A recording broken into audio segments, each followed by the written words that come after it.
y con alguien que además ha sido fundador de las comunidades eclesiásticas de base y que se define como alguien que pertenece a una generación de cristianos que ayudó a construir una izquierda de raíces populares. Y creo que en momentos donde en realidad cada vez surgen más las iglesias evangélicas con la teoría de la prosperidad, quizás está bueno indagarnos y que nos ilustres para ver cómo también esa teología de la liberación puede surgir hoy mucho más fuerte en América Latina en un contexto de marcada resistencia. Así que, si nos podés ilustrar, arriba, gracias. Buenas tardes.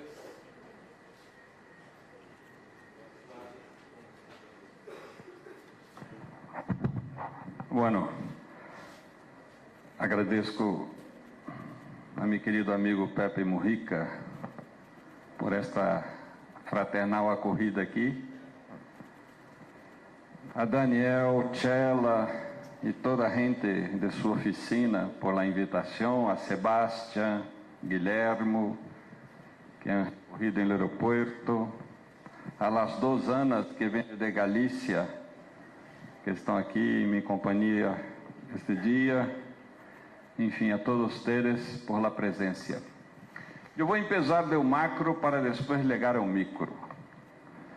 Eu tive a suerte, a graça, o privilégio de viver muito de cerca desde o ano 79 até o ano 89, o desplome do mundo socialista. Aí han traído uns livros, estão todos em espanhol.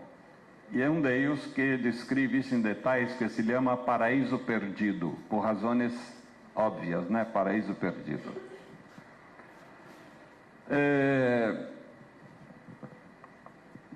Eu, quando me dou conta da caída do muro de Berlim, da desaparição da União Soviética depois de 70 anos de socialismo, eu me pergunto, onde hemos equivocado? O que passou? Claro, há muitas hipóteses, muitas análises. Eu disse a Pepe há pouco que o que me causa indignação é que aqueles companheiros que conheci em Moscou, em Leningrado, em Praga, e que me cobravam tanto, sabe, ai que ser socialista, marxista, leninista, e o materialismo, não sei que coisa, não sei se esses companheiros agora seguem lutando para que vuelva o socialismo, um outro modelo socialista, ou estão muito bem adaptados ao mundo capitalista. Eu tenho minhas dúvidas. Bueno, o hecho é que o capitalismo tem a esperteza de, ao privatizar os bens materiais, socializar os sonhos. Então, desde uma favela em São Paulo, mirando a telenovela, eu posso imaginar, sonhar que vou chegar a ser um rico e ter um helicóptero e uma casa em Miami, não sei que coisa. E quizá o socialismo real ha hecho o erro contrário. Socializou os bens materiais e privatizou o sonho. Solamente o birô político tinha direito de sonhar, de apresentar alternativa. Qualquer um que em la base tomasse essa iniciativa, lo miravam como herege, dissidente, não sei, trotskista, não sei que coisa, enfim. E com isso não se criou uma verdadeira democracia, em que a gente participa desde seus sonhos, suas expectativas, suas esperanças e suas motivações subjetivas. Onélio Cardoso, que é um poeta cubano, ha dito uma frase magnífica: o ser humano tem 2 grandes hambres, la de pan e la de belleza. La primeira se pode saciar, la segunda es infinita. O sea, una vez yo estaba en la Ciudad de México con la gente de la izquierda mexicana, que un poco como la tradición de la izquierda uruguaya, por poco que conozco, y por razones históricas, una izquierda muy anticlerical, y tengo todo respeto por isso. Quando eu estava em la cárcel, cercado de comunistas ateus por todos os lados, e eles me perguntavam: Beto, como é possível que tu és revolucionário, foi a la guerrilla, e sigue religioso, cristiano, fraile, como explica isso? Eu dizia: mira, eu estou tão seguro que vocês todos vão ao cielo, que vamos ter toda a eternidade para debater esse tema, né?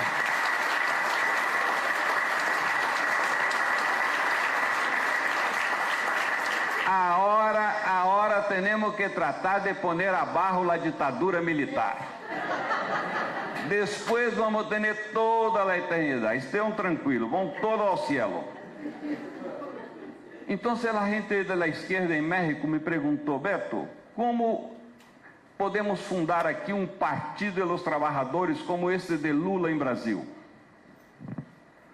Eu digo: bueno, eu creio que vocês aí que empezaram um trabalho de base e dentro de 40 anos, como 40 anos? Não, queremos para 4 anos.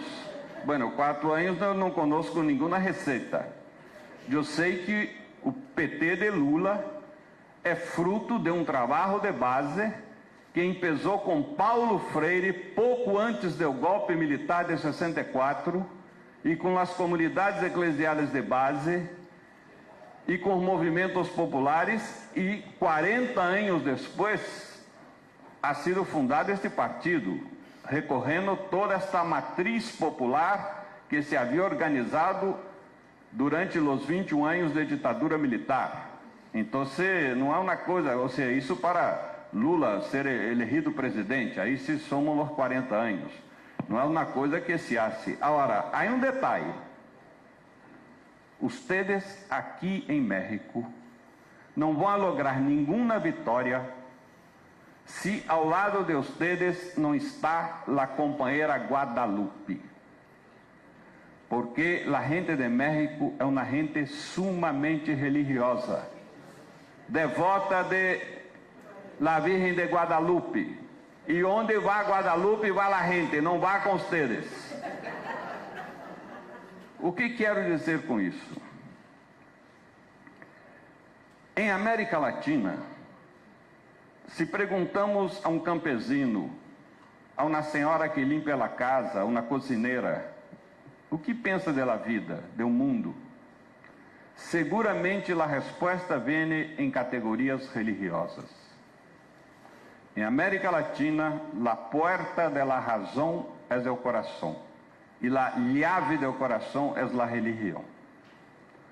E hemos cometido o erro, nós outros de esquerda, sobretudo de formação marxista mecanicista, de fazer uma mala interpretação da frasezita: a religião é ópio do povo, porque o mesmo que ha escrito isso e o mesmo texto ha dito: és também o clamor do oprimido, o coração de um mundo sem coração. Ou seja, eu tinha um professor que dizia: quando quer explicar uma coisa que a gente não entende, pero aceita muito, utiliza a palavra dialética. Ou seja, é um texto dialético. A religião, como a política, serve para oprimir ou serve para liberar. Agora, por que passou isso em esses países socialistas? Por que me invitavam tanto? Porque se haviam dado conta que han cometido o erro de, em nome de um ateísmo científico, eu não sei que coisa é isso, porque eu sei que é ateísmo, mas como pode ser científico, não entendo, porque eu sou crente não científico, não posso provar cientificamente a nadie a existência de Deus. Enfim, a fé é como perguntar a Juan que ama a Maria: cientificamente, Juan, você está equivocado, devia amar a Susana, né? Essa lógica não existe, porque está em outra dimensão do ser humano. Então, o que passou muitas vezes é que não hemos cuidado da subjetividade da gente e de todos os sistemas de sentido. Isso é muito importante, porque nossas vidas e nossa felicidade se define por uma única coisa, por o sentido que imprimimos a nossa existência. Não importa se vivimos em situações difíceis. Eu penso em la monja Dorothy Stang, de uma família rica dos Estados Unidos, que foi a trabalhar com os sem terra ao interior da Amazônia e foi assassinada aí por um latifundista. Não importa. Importa que essa monja ha dado sua vida feliz. Por quê? Porque é o sentido que imprimimos à nossa existência que define o rumo, a felicidade, a razão de existir. E não é outro sistema mais completo de sentido do que a religião. Porque a religião explica, desde a criação do mundo, as ofensas que podem ser aqui a Daniel, e depois tenho que pedir perdão a ele. De lo mais íntimo ao mais abrangente. E que passa? Em América Latina, desde início dos anos 60, começou um movimento em la base popular de reapropriação da Bíblia. A Bíblia, como todo texto, em teoria literária, utilizamos a figura geométrica de um triângulo. Todo texto depende de um contexto de qual sacamos uma motivação, em português um pretexto. Quem pode entender melhor a obra de Mário Benedetti, um uruguaio ou um alemão? Evidente que é um uruguaio, porque o uruguaio está lendo um texto dentro de seu contexto, e de aí vai sacar pretexto, motivações melhores dessa obra, frutos melhores dela leitura. E quem pode entender melhor a obra de Goethe? É o alemão, e não um brasileiro ou um uruguaio, porque está dentro do contexto. Então, isto vale para a Bíblia, isto vale para a obra de Marx. Toda leitura de um texto reflete o contexto em que nos encontramos. Ler um texto de Marx em La Sorbonne ou em La Guerrilla de Nicarágua, Sandinista ou de El Salvador, o mesmo texto tem hermenêuticas completamente distintas. E de aí que nasce a teologia da liberação. A teologia da liberação não ha nascido em la cabeça de Leonardo Boff, em la polígrafo de Gustavo Gutiérrez. Nasceu de la fé de la gente pobre em comunidade, procurando entender a palavra de Deus. E nas reuniões, uma metodologia fantástica, muito sencilla, que, claro, Paulo Freire, com seu método de alfabetização conscientizadora, ha ajudado muito, que era perguntar a um senhor, quizá uma pessoa analfabeta, desde a última reunião, como ha sido sua vida? Em la família, em o bairro, em o trabalho. Qualquer pessoa sabe contestar isso. Isso dá a voz à gente expressa sua voz. E é desde aí que, quando se constata que aqui em um bairro, todos nós outros tivemos dificuldades de transporte em los últimos tempos, ou que em o trabalho não estão, os salários não estão bons. De aí que empiezam a nascer os movimentos populares. Então, o que passou em Brasil? Temos 5 grandes círculos, podemos utilizar a imagem das Olimpíadas, os círculos que se interconexam. Primeiro, em los anos 60, as comunidades eclesiais de base. E por que as comunidades? Porque quando vino a ditadura, todos os movimentos, todos os sindicatos reprimidos. Lo único que quedou foram as comunidades, porque a ditadura não se dava conta de seu caráter explosivo. Não, são coisas de religião, de la igreja, queremos os obispos apoiando a ditadura, não vamos molestar essa gente. Então, com o método Paulo Freire, com o hecho de muitos militantes de esquerda, incluso comunistas ateus, gente pobre que não tinha como sair do país e viver em um exílio, em um exterior, essa gente se hibernou em las comunidades eclesiais de base. Então, elas passaram de um caráter meramente eclesiocêntrico, cerrado dentro da igreja, por um caráter popular. E empezaram a criar movimentos de luta por la água, luta por la carretera, luta por la vivienda, luta contra o custo de vida. E isso passou de los anos 60 a los anos 70. Em los anos 70, as comunidades, já com a explosão de movimentos populares em Brasil, começam a ter um caráter sindical. Lula aparece em um ano 75. Os sindicatos estavam todos bajo controle da ditadura e empieza um movimento de oposição sindical que cria condições para empezar uma renovação. Nos anos 80, já a debilidade da ditadura, é o regresso de los exilados, aí vem a reformulação partidária do Brasil, e depois, em los anos 83, 84, já a ditadura que terminou em 85, vino abaixo, os movimentos de expressão nacional, como a Central Única de los Trabajadores, o MST de los Campesinos e outros movimentos que han aparecido. Isso é que criou a matéria-prima que ha possibilitado a formação do Partido dos Trabalhadores, do PT. O PT foi justamente a laguna onde todas essas distintas vertentes de água han llegado. Bueno, hoje o PT governou o Brasil durante 13 anos. Os logros são muito maiores que os errores. Pero os errores han sido graves, o que explica a situação do Brasil.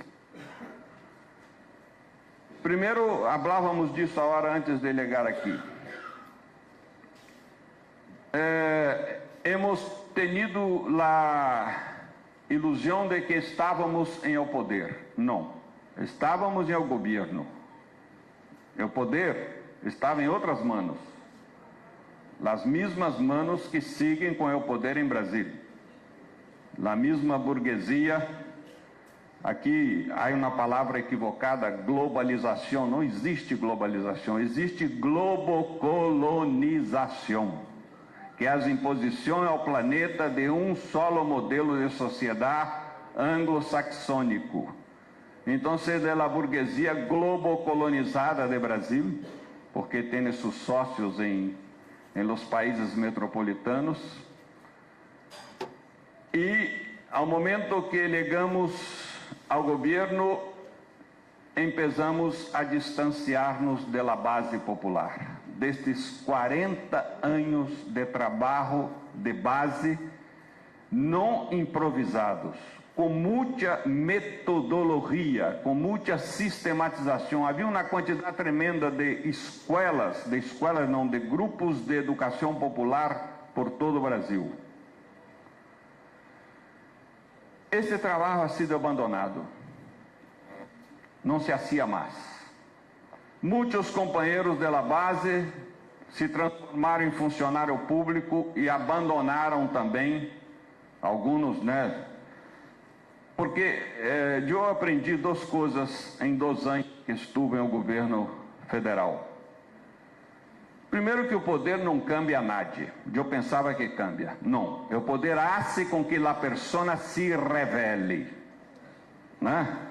Não é que cambia. Se um é muito egoísta, ganancioso, mas está aqui em o mesmo nível que nós outros, mas quer dar um poder a ele vai revelar-se. Se é uma persona generosa ou uma persona ambiciosa. É um ditado espanhol: queres conhecer a Juanito, dá-lhe um carguito, né? E aí a coisa aparece. A segunda coisa, que em o poder, o ser humano tem 5 grandes tentações. A primeira é o poder, a segunda é o poder, a terceira é o poder, a quarta é o dinheiro e a quinta é o sexo. São as 5 grandes tentações. Então, o que passou? Que nós outros fomos cada vez mais nos distanciando. Aí eu vivi uma experiência personal muito direta.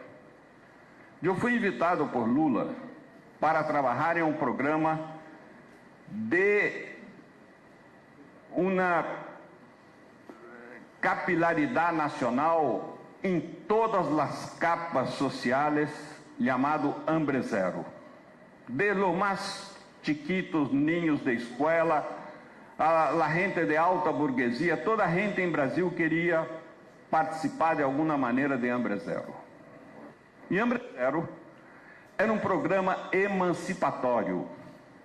Era como uma canastra que tinha dentro 60 distintos programas para efetivamente permitir a uma família miserável, em 3 ou 4 anos, aplicado esses 60 programas, sindicalização, economia solidária, formação política, enfim, muitos programas, em 3 ou 4 anos, esta família estaria em condição de produzir sua própria renda. Bueno? Quem coordenava o programa? Em 5.000 municípios do Brasil, logramos, em esses 2 anos, organizar comitês gestores em 2.500 municípios, com líderes de movimentos populares e sindicais locais. Os alcaldes começaram a ter um tremendo medo, porque aí se formava uma nova classe política que não tinha nada a ver com as mini oligarquias tradicionais, ameaçando essa gente. Se uniram nacionalmente. E outro detalhe, o dinheiro que ia aos beneficiados não passava por as alcadias. Ia direto de Brasília ao bolsillo de las mulheres. Só as mulheres teriam direito a sacar o dinheiro em um banco. Ou em uma agência de correio, se não há banco. Direto ao beneficiado. Não passava por nenhum alcalde. Os alcaldes se rebelaram, foram ao Palácio de Planalto e disseram aí a Lula: ou termina os comitês gestores e nós outros passamos a administrar Hambre Zero, ou vamos boicotar politicamente o governo em la base. Bueno, eu escrevi um livro grueso que não está traduzido, não é traído, chamado Calendário do Poder, em que conto isso em detalhes. Toda a peleia interna do governo para não matar Hambre Zero. Fui derrotado e se criou o programa Beca Família. É bueno, pero não é emancipatório, é compensatório. Uma família que entrou em Beca Família não vai sair nunca. Se sai, vuelve a la miséria. Então, quando me pergunta, que erros hemos cometido? Primeiro, não assegurar a governabilidade por aqueles que han assegurado nossa vitória, os movimentos populares. buscamos asegurar a governabilidade por aqueles que eram nossos inimigos históricos, os partidos tradicionais. E aí entra o tema do mensalão, né, de comprar apoio, votos e tudo. Segundo, em 13 anos de governo, não hemos cuidado de la alfabetização política do povo. 13 anos metendo em la cabeça de la gente que tu tienes que ter sonhos burgueses. Então, a imagem que tenho é esta: uma casita na favela, ou em qualquer favela do Brasil, tu entra na casita, aí adentro tem computadora, telefone celular, TV com colores e outros, né, fogão, neveira, enfim, eletrodomésticos. Pero a gente está em la casita, não tem saneamento, não tem educação, não tem saúde, não tem transporte, não tem segurança, não tem trabalho. Hemos investido em acesso a los bienes personales, quando deveria empezar por los bienes sociales. Resultado, criamos uma nação de consumista e não de protagonistas políticos. Haveria muitas condições de criar uma rede de educação popular dessa gente beneficiada por el Beca Família. Como condicionador, tu vai receber o benefício, pero tem que ir à la reunião de educação popular para ajudar a cambiar os paradigmas culturais dessa gente, trabalhar a subjetividade, resgatar todo o seu potencial liberador. Em outras palavras, imprimir em essa gente um sentido altruísta, generoso e solidário de vida. Esta sim, a globalização da solidariedade, e não do consumismo. Aí entra um outro fator, terceiro fator. O primeiro fator, não assegurar a governabilidade por la base popular. Segundo fator, não hacer educação, alfabetização política da gente. Terceiro fator, la corrupção. Fidel dizia: um revolucionário pode perder tudo. Perde o trabalho. Não, isso é gente lacia. Sempre que vou falar em público, cria algum lío aí para tentar sabotar. Já estou acostumado. Fidel dizia: um revolucionário pode perder tudo. Pode perder a casa, o emprego, pode perder o país, tem que viver o exílio, pode perder a liberdade, vai à cárcel, pode perder a vida, foi assassinado. O único que não pode perder é a moral. Quando pede a moral,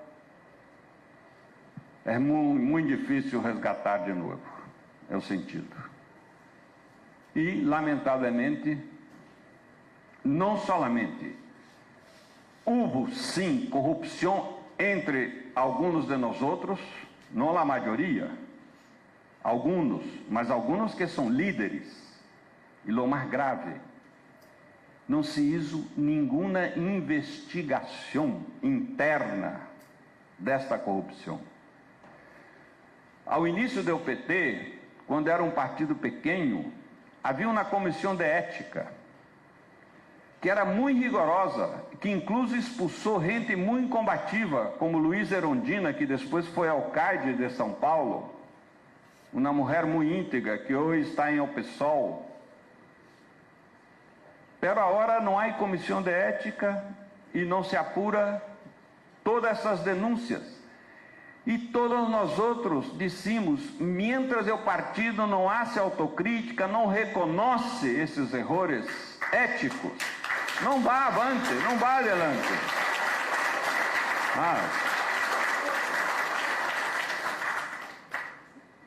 Porque nós outros não temos que representar um projeto de futuro burguês, teremos que enfrentar um projeto histórico. E termino com esse detalhe, que eu creio que o principal problema filosófico que nós outros da esquerda enfrentamos hoje se chama deshistorização do tempo. Explico. É muito importante que cada pessoa, cada grupo social tenha uma visão do tempo como história. Isso foi criado por os persas, pero os persas passaram aos hebreus.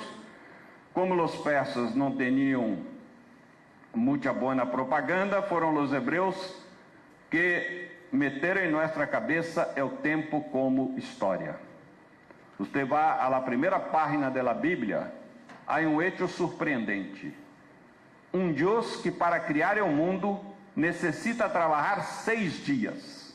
Por isso os gregos não creiam em Javé, o Deus dos hebreus, porque dizia, como pode ser Deus?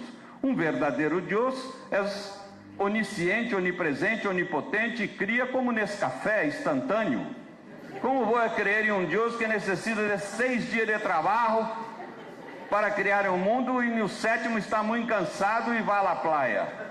E hasta hoje está aí, derrou por nossa conta essa coisa aqui, né? Então,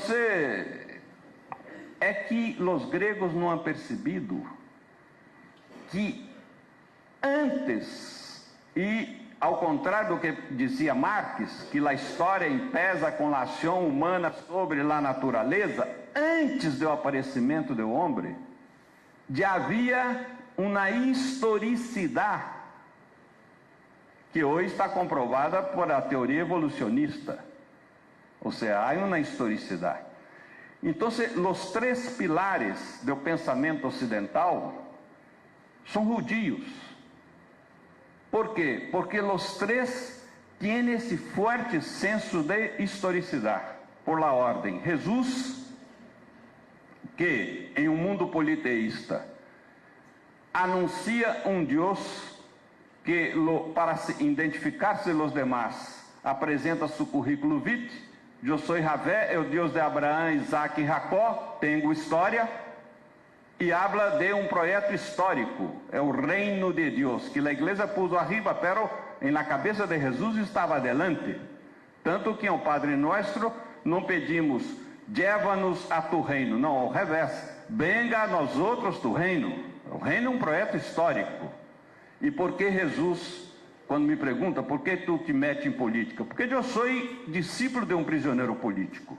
Que eu sepa, Jesus não ha morrido nem de hepatite em la cama, nem de desastre de cavalo na esquina de Jerusalém. Foi preso, torturado, foi a juízo de 2 poderes políticos, romano e judio, e condenado à morte na cruz. E tu me pergunta por que me meto em política?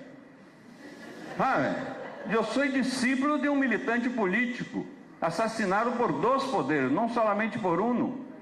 A pergunta é outra, que qualidade é essa de fé que não questiona a desordem estabelecida? Essa é a pergunta.